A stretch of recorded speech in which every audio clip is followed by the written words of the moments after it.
If you have a desire that you have launched, but it hasn't come into manifestation, and it feels uncomfortable to you, it is worrisome to you or disappointing to you, then that means that your habit of thought, that's what a belief is holding it away from you. You've got contradiction because you can't want something and doubt it and bring it, because the doubt holds it away. It makes perfect sense when you think about it, when you understand that you are a vibrational being in a vibrational universe, and that law of attraction is managing all things.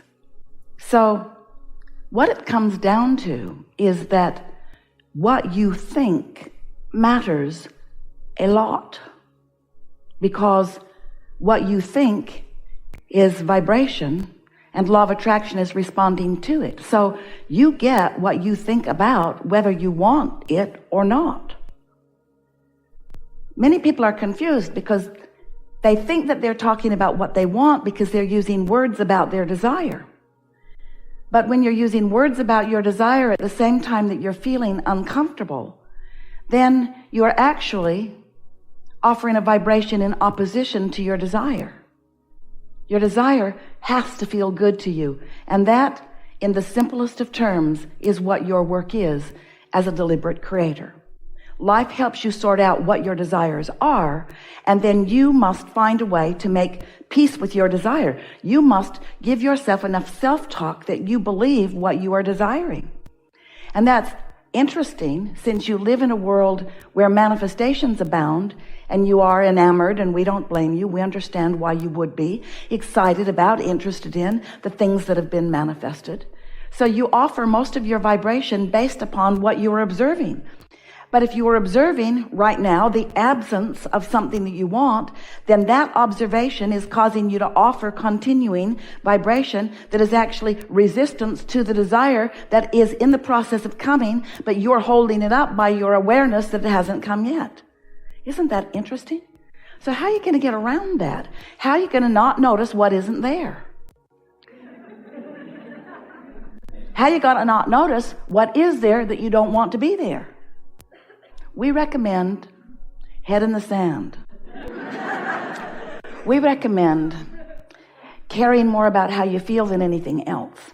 What we are really calling it, and you've been hearing this term probably all of your life, but not in the accurate, vibrational-based, law-based, universal-based way that we mean it. You want to be unconditional in your creating. Unconditional meaning the condition hasn't occurred yet. And if I'm noticing that the condition hasn't occurred yet, then in my conditional approach to it, I'm offering a vibration about the condition that hasn't occurred yet. And so I'm keeping the conditions that I do want to occur from occurring because I'm focused upon the condition that hasn't occurred yet. Doesn't that make perfect sense to you? So you gotta not do that, okay? Don't focus on the condition that hasn't occurred yet, or the condition that has occurred that you didn't want to occur.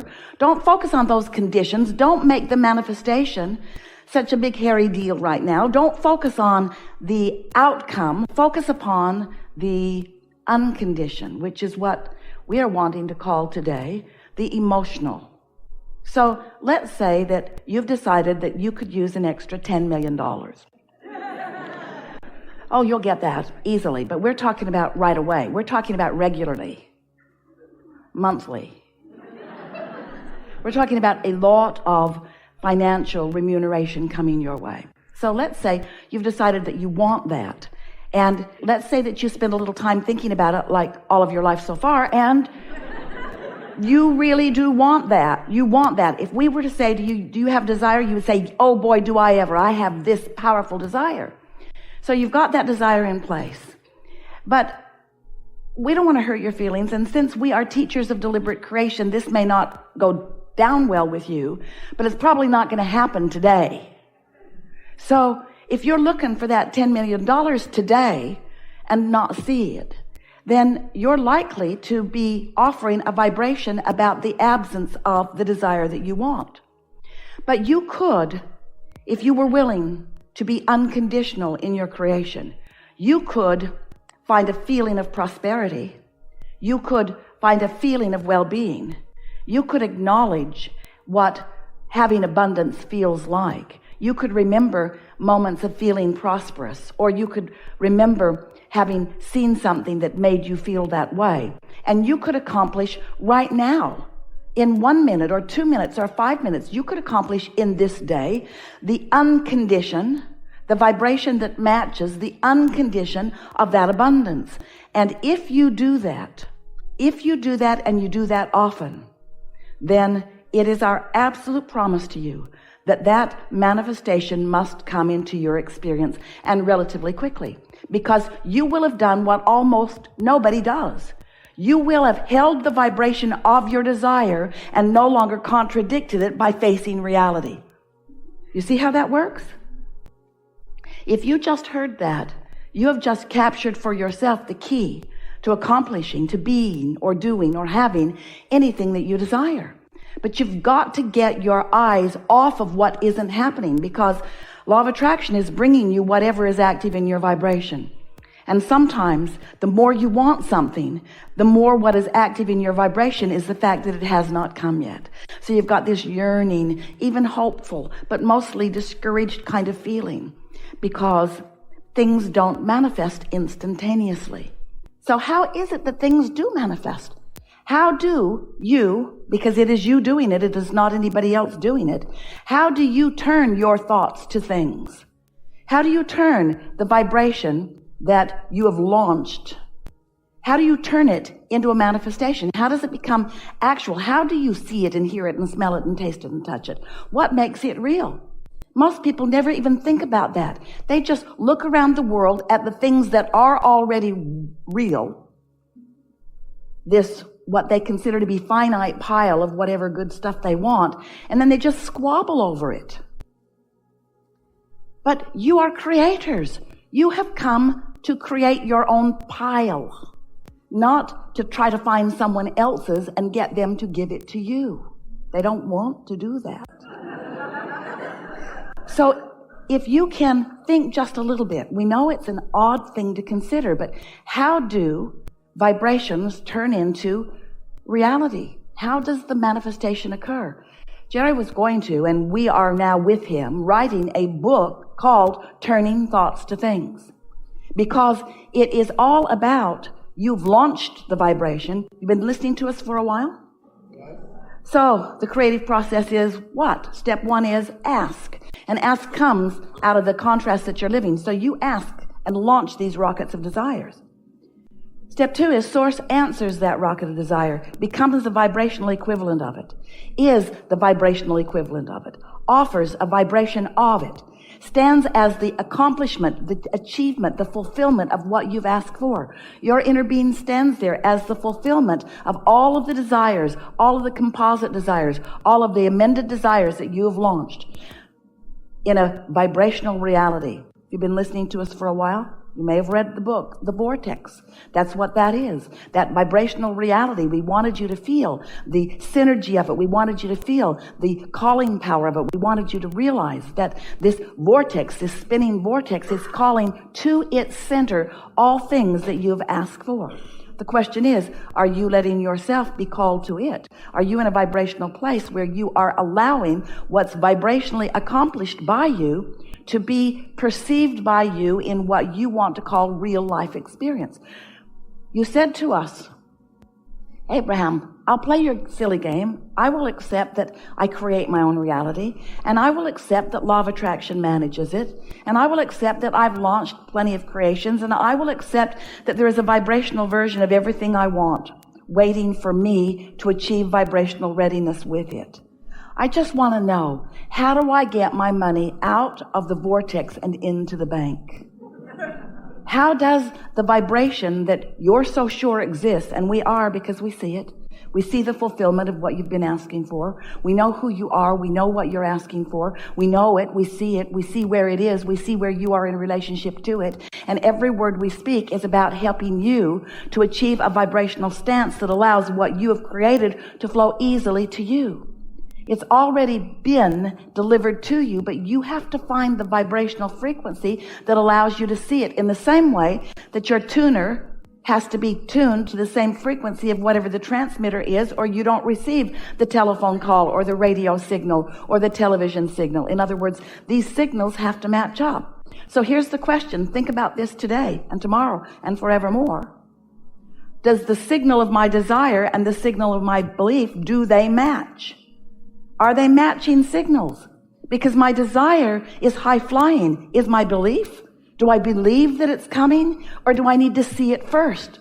Because if you need to see it first, then you're living that conditional life that we are talking about. And if you need to see it first, then it's not going to come, not anytime soon. You slowly and sluggishly watch other people and you see what they do, and maybe it causes your expectation for yourself to morph a little bit, but it's so slow going. It's so slow going, and it does not need to be. You have created enough and put it into your vibrational reality, into your vortex of creation, to keep you happily satisfied and busy in terms of action and stuff and things and living your life for 20 or 30 lifetimes. That's how much is there already for you, ready for you to become a vibrational match to. So that's what we talk about here. We're talking about how you can accomplish a vibrational stance that puts you in the receptive mode, so that first the idea occurs to you and the emotion comes with it. That's the first manifestation. That's the first indication. That's the first turning of it from a thought to a thing. And once that thought, from a vibration to a thought, from a thought to an emotion, there it is. It's alive and it's real. And if you can be happy, this is the key. If you can make yourself happy for a little while, with the uncondition of the thought and the emotion. If you can say, I got the best idea and it felt so good to me. It feels so good to me. And I'm so happy with this idea. And not be mad at yourself or at somebody else that the idea hasn't come to full fruition, where you can see it and hear it and smell it and taste it and touch it. Right now you're just feeling it and knowing it and expecting it and glad for it. If you can hold yourself there just for a little while, it is our promise to you that that vibration will gain momentum and your ability to perceive it will grow and grow and grow until you'll be rendezvousing. You'll find yourself talking to people that know doors will be opening for you, and you will be recognizing it. And you will find yourself this compliant, cooperative, joyful component of your own creation, being guided to the culmination. But it's not just the culmination that you're looking for. It's that journey all the way along. It's the new idea coming and the thrill of it. It's the recognition that you received it and the thrill of that. It's watching the universe knocking itself out to provide evidence for you. Do you know how many clues are there for you in every moment of every day? Because the source within you does know where you stand in relationship to everything you want, and is offering steady guidance about that. Steady guidance to assist you to navigate, hear these words, your path of least resistance. Those words really matter. Your path of least resistance. Esther's laughing, really. She's climbing over things. She said, this is not the path of least resistance that I had envisioned. Everything's on wheels. It was not a problem. It was more fun than anything else. But what we want you to understand, the obstacles in your path are all on wheels. They will move easily out of your way. But you sometimes make them so much more than they need to be. So the path of least resistance, we want to stay here just for a moment. The path of least resistance and path of most allowance are the same path, aren't they? You just hear it a little easier with path of least resistance, because there will always be, we love you so much, you know what's coming next. There will always be some resistance on your path, because you are leading edge creators. You're out here in the environment of contrast. You are here where from the contrast you are giving birth to desires. And as you are giving birth to desires from this contrast, there is always going to be resistance on your path. We want you to understand, though, that since your source knows where you want to be, how you want to feel, what you want to have with you, who you want to have with you, every desire is understood completely by your inner being, by your Abraham, by your source. So that means that your source is calling you toward what you are asking for, calling you around and over and under and through that path of least resistance.